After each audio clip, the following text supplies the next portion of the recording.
UP के रामपुर से शहजाद, हरियाणा के हिसार से ज्योति मल्होत्रा, हरियाणा के पानीपत से नोमान इलाही, पंजाब के मलेरकोटला से गजाला और यामीन मोहम्मद, घर का बेदी लंका ढाए। ये कहावत यूं ही नहीं कही गई थी। आज के भारत में जब बाहरी दुश्मनों से लड़ने के लिए सेना सीमा पर डटी है, उसी वक्त कुछ लोग देश के भीतर ही नफरत, लालच और गद्दारी के जाल में फंसकर भारत माता की पीठ में छुरा घोंप रहे हैं। नमस्कार, मेरा नाम योगेश कांत है और आप खबर एक्सपर्ट देख रहे हो। दरअसल ऑपरेशन सिंदूर भारत की खुफिया एजेंसी का एक बड़ा कदम, जिसने न सिर्फ देश के भीतर सक्रिय पाकिस्तानी समर्थित जासूसी नेटवर्क का पर्दाफाश किया, बल्कि ये साबित कर दिया कि भारत को जितना खतरा बाहर से है, उतना ही खतरा दोस्तों भारत में छुपे गद्दारों से भी है। ये सिर्फ एक या दो नाम नहीं है, ये वो चेहरे हैं जिन्होंने चंद पैसों, मोह और वैचारिक भ्रम के चलते अपने ही देश को बेच दिया है।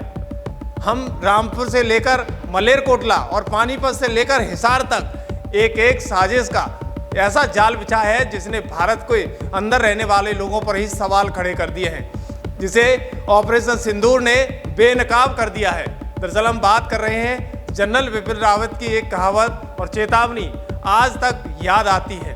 उन्होंने कहा था कि भारत का पहला दुश्मन पाकिस्तान, दूसरा दुश्मन चीन और तीसरा वे लोग हैं जो भारत के अंदर छुपे बैठे हैं। यानी यहीं से कहावत सिद्ध हो रही है, घर का भेदी लंका ढाए। यानी जासूसी का वो जाल उत्तर प्रदेश, हरियाणा, पंजाब तक फैला नेटवर्क। यानी पिछले 11 दिनों में 8 जासूस गिरफ्तार किए गए, 2 पंजाब, 4 हरियाणा, 1 उत्तर प्रदेश से। इनमें से कई सीधे तौर पर आईएसआई पाकिस्तानी की खुफिया एजेंसी जुड़े हुए पाए गए हैं। दरअसल भारत में रहकर आईएसआई के लिए काम कर रहे थे। इनके काम थे कि भारत की जो सूचना है, भारत की जो सेना की सूचना है, उसको पाकिस्तान तक पहुंचाना। चंद रुपयों की खातिर ये देश की सूचना को लीक करने पर लगे हुए थे। अब सोचिएगा दोस्तों कि ऐसे ऐसे वो नाम हैं जिन्हें मैं आपको सिलसिलेवार तरीके से बताने जा रहा हूँ।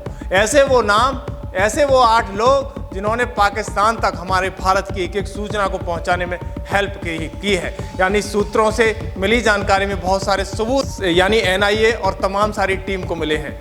तो सबसे पहले हम आपको बता रहे हैं केस नंबर 1, यूपी का शहजाद। यानी सीमा से शुरू हुआ गद्दारी का सफर। नाम शहजाद, स्थान टांडा, रामपुर, यूपी। गिरफ्तारी का स्थल मुरादाबाद। पिता का नाम अब्दुल बहाव। शहजाद तस्करी के लिए पाकिस्तान की एक आईएसआई के संपर्क में आया। धीरे धीरे भारत के खिलाफ बड़ा साजिश रचने लगा। वो न केवल सीमा पार तस्करी करता था, बल्कि भारतीय सिम कार्ड पाकिस्तानी एजेंटों को मुहैया कराता था।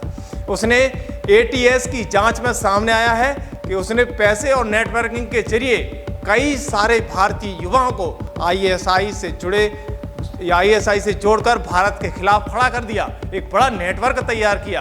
अब आता है जासूस केस नंबर 2, मलेरकोटला से गजला और यामीन। यानी पाक उच्चायोग से लिंक। स्थान Malerkotla, Punjab. Connection Pakistan high commission, नई दिल्ली। गजला और यामीन मोहम्मद को पंजाब पुलिस ने पकड़ा। ये दोनों पाकिस्तानी अधिकारी दानिश के संपर्क में थे। जांच में सामने आया कि ये लोग वीजा के बहाने दिल्ली में उच्च आयोग जाते हैं और वहीं उन्हीं पैसों के निर्देश मिलते हैं, पैसों से काम करने का तरीका मिलता है। वो सब कुछ कलेक्ट करते थे वहीं से। इनके पास से बरामद 2 मोबाइल जासूसी गतिविधियों का सबसे बड़ा सबूत माने जा रहे हैं। जासूसी केस नंबर 3, पानीपत का नोमान इलाही, सिक्योरिटी गार्ड बना मुखबिर। दरअसल स्थान कैराना गांव, यूपी मूल का रहने वाला, लेकिन पानीपत में गार्ड।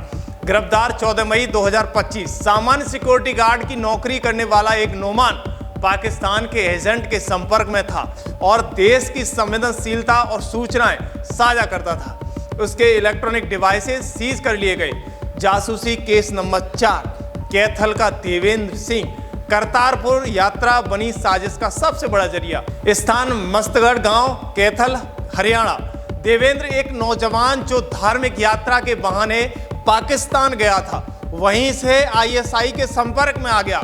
उसने ऑपरेशन सिंदूर से जुड़ी तमाम जानकारी, सेना की गोपनीयता सूचनाएं पाकिस्तान को दी। ये तमाम सारे आरोप उसके ऊपर लगाए गए।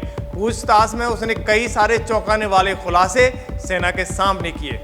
यानी जासूसी केस नंबर 5, यूट्यूबर ज्योति मल्होत्रा इन दिनों सोशल मीडिया का बाजार गर्म किए हुए हैं। सोशल मीडिया की आड़ में देशद्रोह का काम इन्होंने किया। स्थान हिसार हरियाणा, पेशा ट्रैवलर यूट्यूबर। ज्योति को पाकिस्तान हाई कमीशन से मदद मिली। यूट्यूब चैनल के जरिए उसने पाकिस्तान के लिए सकारात्मक प्रचार करना भारत में शुरू कर दिया, लेकिन असली मकसद था खुफिया जानकारी जुटाना और पाकिस्तान के लिए शेयर करना। उसके लैपटॉप मोबाइल से देश की सुरक्षा से जुड़ी गोपनीय जानकारी बरामद हुई है। जासूस का केस नंबर 6, नूह का अरमान। व्हाट्सएप बनाया हथियार। स्थान रजाका गांव, नगीना थाना, नूह हरियाणा। अरमान व्हाट्सएप के जरिए भारतीय सैन्य गतिविधियों की जानकारी पाकिस्तान को भेजता था। दोस्तों, पुलिस ने उसे देशद्रोह के तहत गिरफ्तार किया है। ये गिरफ्तारी पूरे नेटवर्क का अंतिम सिरा मानी जा रही है। इस जासूसी कांड ने पूरे देश को झकझोर कर रख दिया है। अब इस कानून पर सवाल खड़े होने लगे हैं और इस कानून को 1993 का कानून बताया जाने लगा है। इस पर सुप्रीम कोर्ट के वकील जो अक्सर करके कानून पर सवाल उठाते हैं, अश्विनी उपाध्याय, उन्होंने इसे कटघरे में खड़ा कर दिया है। दरअसल जो जासूसों पर कानून लागू किया जाता है उसकी कानून की पोल खोल दी है। ये कानून अंग्रेजों के ज़माने का कानून, घटिया कानून बताया है। और वो इस दौरान क्या कुछ कहते हुए नजर आए हैं, जरा अश्विनी उपाध्याय को सुनिए क्या कुछ कह रहे हैं। पकड़ी गई है जासूसी के आरोप में, उसके बाद से लगातार जासूसी की चर्चा हो रही है, लेकिन अभी भी जासूसी के मूल कारण और अस्थायी समाधान पर चर्चा नहीं हो रही।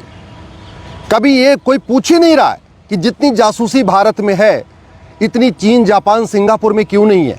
जितनी जासूसी भारत में है इतनी अमेरिका में, रूस में क्यों नहीं है, जर्मनी में क्यों नहीं है। तो मैं आपको बताता हूं, जासूसी का मूल कारण है ये 1923 में बना हुआ घटिया कानून। ये 1923 का जो कानून है जो जासूसों के ऊपर लगाया जाता है, इसमें अधिकतम 3 साल की सजा है या जुर्माना। यानी कोई दिग्गज वकील अगर खड़ा हो गया, कोई भूतपूर्व विदेश मंत्री, भूतपूर्व कानून मंत्री, भूतपूर्व गृह मंत्री, भूतपूर्व कानून शिक्षा मंत्री, ऐसे लोग अगर कानून में कोर्ट में जाके खड़े हो गए तो इस कानून के अनुसार 3 साल की सजा भी नहीं होगी, बल्कि उसको सिंपल जुर्माना दे के छोड़ दिया जाएगा। ये कानून आज तक चल रहा है। 1923 में अंग्रेजों ने बनाया था। इसलिए मैं कहता हूं, भारत की कोई समस्या लाइलाज नहीं है, भारत की कोई समस्या विश्वव्यापी नहीं है। भारत की सभी समस्याएं खत्म हो सकती हैं, लेकिन हर समस्या के पीछे कोई ना कोई घटिया कानून है, इसीलिए समस्याएं ज्यों की त्यों बनी हुई है। दोस्तों, ये वक्त सिर्फ पाकिस्तान पर जीत में जश्न मनाने का नहीं है, सजग होने का भी है। पकड़े गए ये चेहरे कोई दुश्मन की फौज में नहीं थे, ये हमारे भारत यानी हमारे ही बीच के थे, पड़ोस में रहने वाले हैं। सोशल मीडिया पर मुस्कुराते हुए चेहरे हैं, यूट्यूब पर वीडियो बनाने वाले हैं, सुरक्षा की नौकरी करने वाले आम लोग हैं, लेकिन भीतर से ये लोग एक विदेशी एजेंसी के लिए काम कर रहे थे। भारत को आज बाहरी ताकतों से ज़्यादा खतरा आंतरिक गद्दारों से है। यही वक्त है जागने का। अपनी आंखें खोलिएगा, संदिग्ध हरकतों पर नजर रखिएगा और ज़रूरत पड़ने पर प्रशासन और खुफिया एजेंसी को जानकारी जरूर दीजिएगा, क्योंकि देश सिर्फ सैनिकों के भरोसे नहीं चल सकता, बल्कि एक जागरूक नागरिक ही इसकी असली दीवार है। दोस्तों, तो क्या आंतरिक दुश्मनों से जंग का समय आ गया है? सवाल ये भी उठ रहा है। इस जासूसी रैकेट के खुलासे ने यह साबित कर दिया है कि दुश्मन सिर्फ सीमा पार ही नहीं बैठे, देश के अंदर भी पाकिस्तान का एजेंडा चलाने वाले लोग मौजूद हैं। इनके खिलाफ सख्त कार्रवाई न सिर्फ जरूरी है, बल्कि ये एक सुरक्षा चेतावनी भी है हर उस नागरिक के लिए जो अपने देश का सच्चा प्रेम करता है, अपने देश से बहुत ज्यादा प्यार करता है। क्योंकि देश सिर्फ सरहद पर लड़ी जाने वाली लड़ाई से नहीं बचता है, बल्कि भीतर से मजबूत इरादे, सतर्क नागरिकों और सच्चे देशभक्तों से जिंदा रहता है। इस पर आपकी क्या प्रतिक्रिया है, हमें जरूर बताएं, क्योंकि देश में गद्दारों की फौज निकलकर सामने आ रही है। दोस्तों, बारी आपकी है, क्योंकि बात देश की है, बात देश की सेना की है, बात हमारे संस्कार की है, बात हमारी संस्कृति की है। अगर आज आपने नहीं बोला तो कल आपका कौन इंतजार करेगा, ये मत सोचिएगा, क्योंकि खबर एक्सपर्ट आपको लगातार दिखा रहा है कि क्या भारत के अंदर और क्या भारत के बाहर चल रहा है। दोस्तों, हमारे चैनल को सब्सक्राइब करें और अपना कमेंट देना न भूलें। धन्यवाद।